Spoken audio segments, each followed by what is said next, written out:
Hi Madiskarte Moms! Welcome to Madiskarte Moms PH, the home for every mom's side hustle. For today's video, I will be talking about how to start a home-based business practical tips.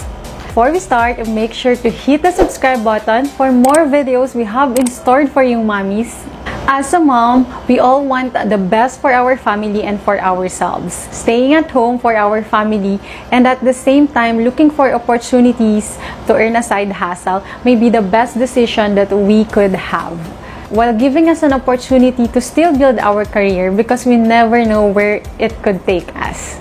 Yes, as a mom myself, I know how challenging it is to even start one. But with these tips, you might find a way to achieving something that will work well with your family dynamics. Tip number 1, this is the best time for you to discover yourself.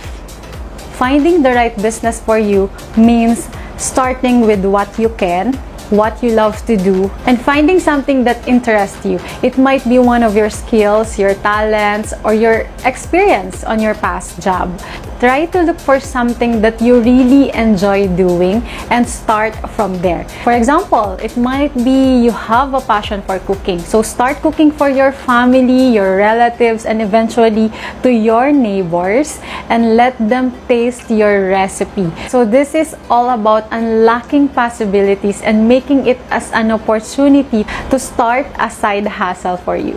So for number 2, use your resources. Mommies, alam nyo, one of the best way for you is to start looking for available resources within your reach. For example, meron kang cooking materials, baking materials, plus you have a little knowledge or skills in cooking or baking. Also nowadays, we have a lot of information or tutorials that you can use for you to start one if that doesn't work for you. So probably you have a friend who have already started a business or meron na siyang mga products. So what you can do is to ask her if you can resell also the products kasi magkakaiba naman tayo ng market.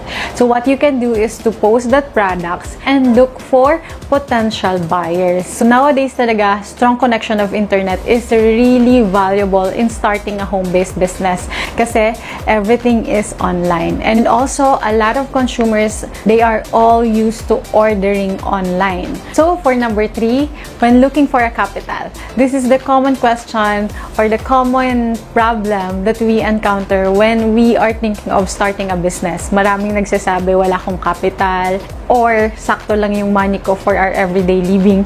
Balik tayo sa number 1, you should discover what you love to do, your talents or your skills.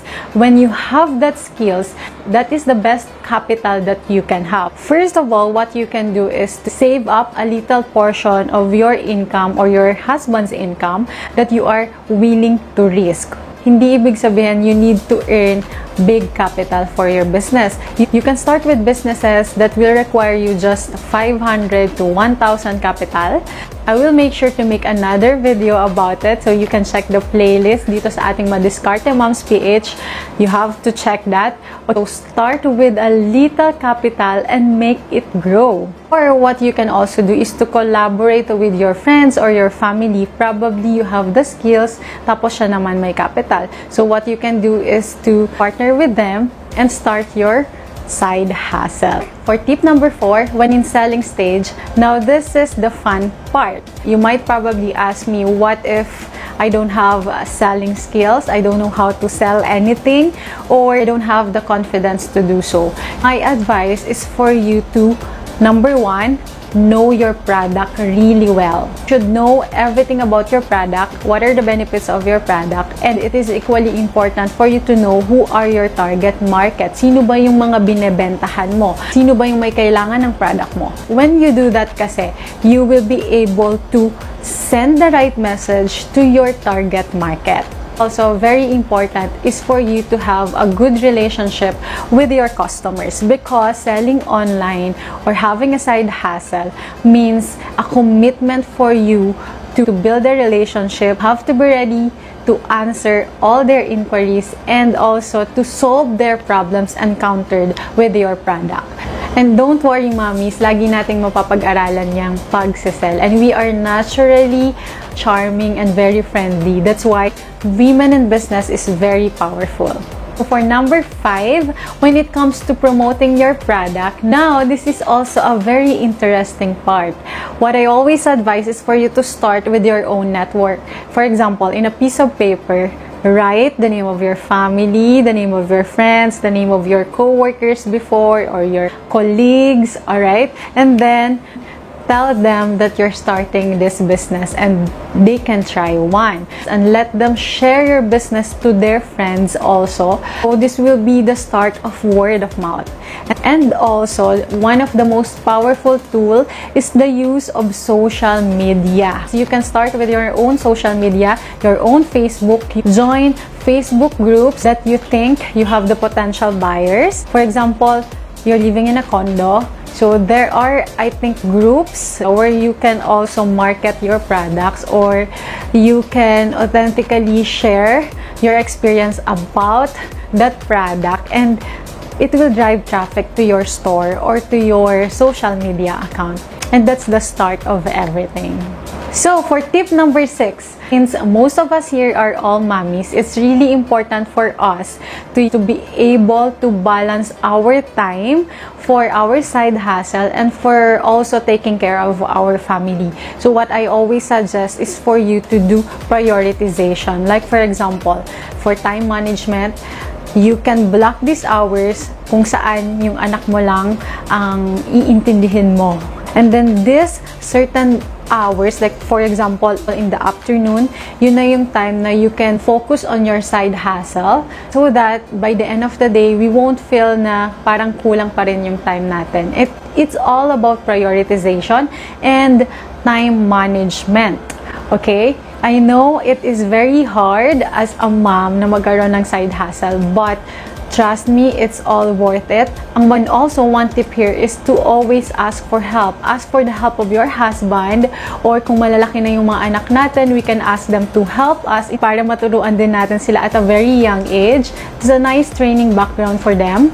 And don't forget to always take care of yourself. Kailangan meron pa rin tayong me time, okay? Para, alam mo yon, we can be motivated to do everything. But naturally naman, as mommies talagang we can do everything. And we're doing great at everything. So, nandito lang tayong lahat sa Madiskarte Moms PH. Magtutulungan tayo at magsusuportahan.